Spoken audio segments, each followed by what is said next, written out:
કાલે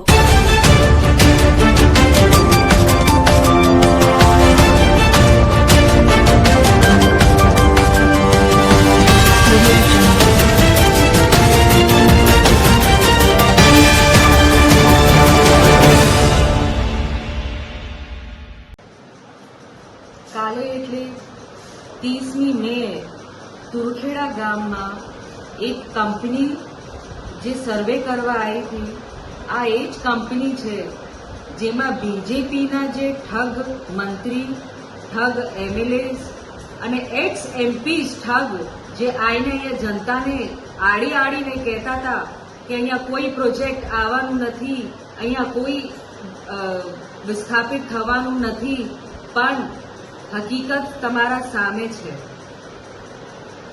સરકાર જાતે આ કંપનીઓને કાલે સર્વે માટે મોકલ્યું, એનું વિડીયો પણ તમને જાહેર કર્યો, એના કાગળો પણ તમને જાહેર કર્યો।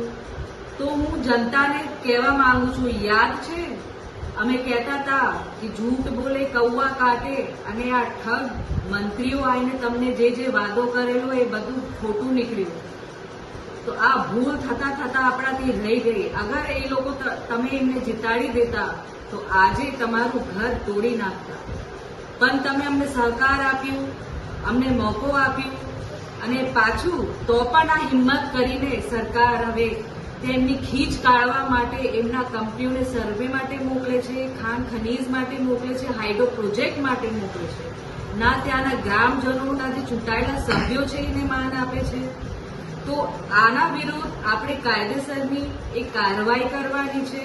આ ગેરકાયદેસર જે અંદર આ કંપનીઓ જાય છે અને ગામડાઓને હેરાન કરે છે અને એમને નુકસાન કરે છે, એના વિરુદ્ધમાં આપણે બધાને અવાજ ઉઠાવવાની છે અને આગળ આપણે આના વિશે લડત આપવાની છે। તો તુરખેડા, ધારસીમેલ અને આખું વિસ્તાર આ સરકાર પાછું લપેટેમાં લેવાની છે, ગામડાઓને વિસ્થાપિત કરવાની છે અને પ્રોજેક્ટ એ અમલ કરવાની ચાલુ કરી દીધું છે।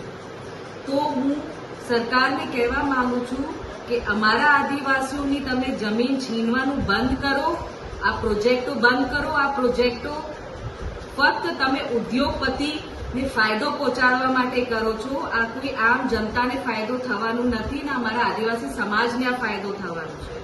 તો તમે હમણાં જાગી જાઓ, ચેતી જાઓ, ને તો આ પરિણામ જે તમને મળ્યું છે આનાથી પણ ખરાબ પરિણામ આ બીજેપી સરકારને આવતી ટર્મમાં મળવાનું છે।